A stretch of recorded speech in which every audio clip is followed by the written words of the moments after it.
Bonjour à tous, j'espère que vous allez bien. Alors dans cette vidéo, je vais vous expliquer la différence entre ces deux hélices. Les King Kong 5x3 non, 5x4x3 et 5x4,5 x 3. 5 c'est 5 pouces, là le chiffre après c'est le pas. Donc la différence entre ces deux hélices, c'est a priori le pas qui diffère. Et le 3 c'est pour tripale, parce qu'il y a 3 pales pour les deux.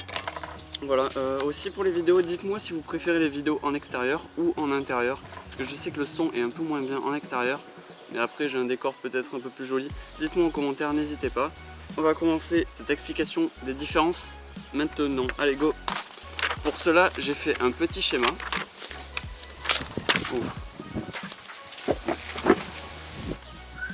C'est la panique. Bon, pour cela, j'ai fait un petit schéma qui représente les avantages et inconvénients de chaque hélice. Déjà, je vous les montre. Voilà, ça c'est la 5 x 4,5 x 3 avec le pas le plus gros, et là c'est avec un pas de 4. Déjà on peut voir une petite différence au niveau de la forme.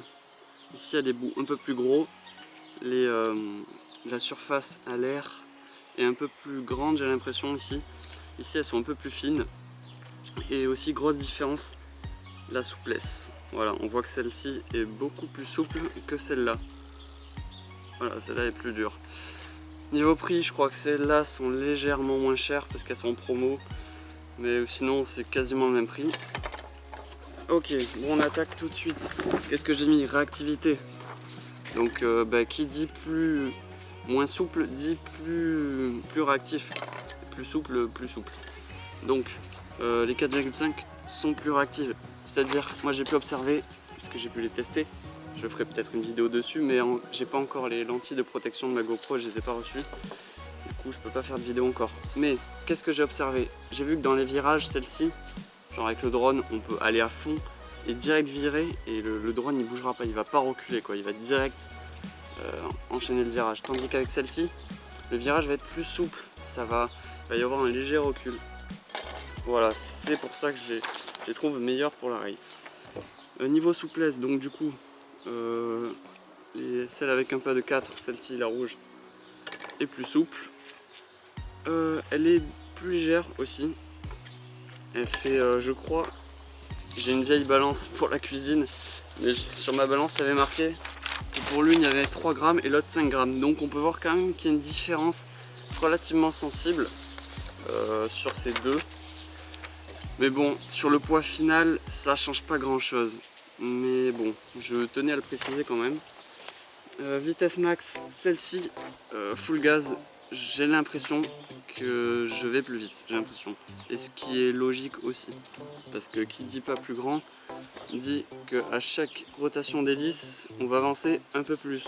Donc s'il y a full throttle pour les deux, normalement celle-ci va plus vite.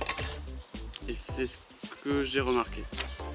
Ouais, niveau accélération, ouais, celles-ci sont meilleures je pense. Elles sont meilleures. Efficacité, niveau autonomie de batterie, difficile à dire, mais je pense que celles-ci ont une meilleure efficacité. On peut faire plus de tours plus facilement. Ouais, je pense. Après, celles-ci, je les utilisais je les utilisais en race, en freestyle. Donc en freestyle, j'aime pas tellement. Malgré le fait que juste, elles ont une bonne accélération. Mais après, les retombées et tout, c'est moins souple. Bon, niveau résistance, parce que comme vous le savez, je suis pas un très bon pilote, donc je crache beaucoup. Et qui dit, bon, on va attendre le clocher. Ah, c'est bon, il a terminé. Donc, je disais, la résistance.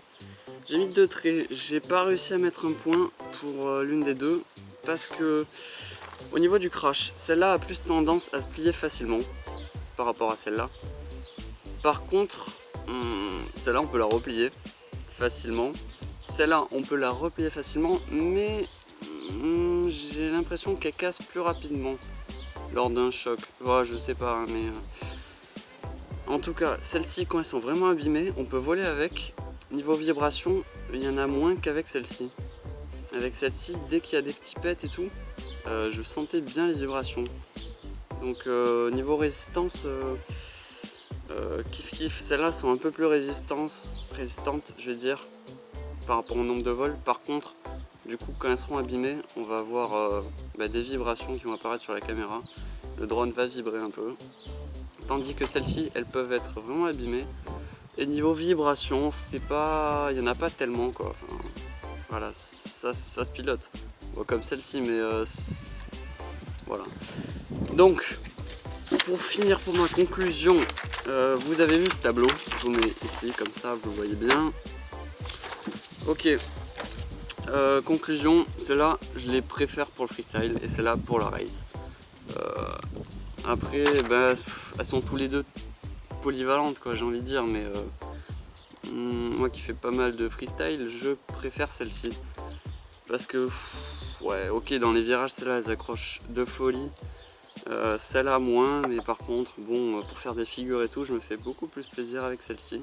C'est beaucoup plus smooth. Enfin, et le bruit, ouais, niveau bruit, c'est un peu différent. Je vous ferai écouter, mais que je dis pas de bêtises, celles-là sont légèrement plus graves que celle-ci.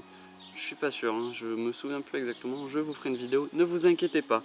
Donc, j'en ai fini avec cette petite comparaison. N'hésitez pas en commentaire à me poser des questions sur voilà, mon avis encore. Enfin voilà, si vous avez des choses à me proposer, n'hésitez pas aussi à liker, ça me fait super plaisir. À vous abonner si ce n'est pas déjà fait. En tout cas, moi je vous dis merci et ciao, allez bye.